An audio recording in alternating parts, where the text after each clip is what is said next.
अस्सलाम वालेकुम। नाज समझ बकरियां। एक गांव के पास नहर बहती थी। नहर पर लकड़ी का एक पुल था। वो कम चौड़ा था। इस पर एक वक्त में एक ही आदमी गुजर सकता था।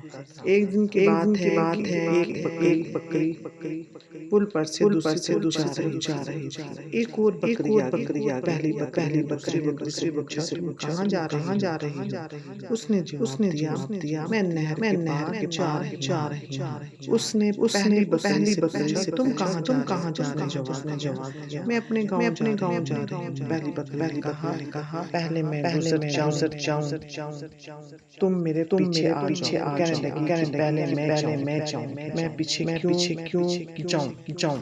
मैं करके दोनों लड़ते दोनों बकरियां नहर में गिर गई।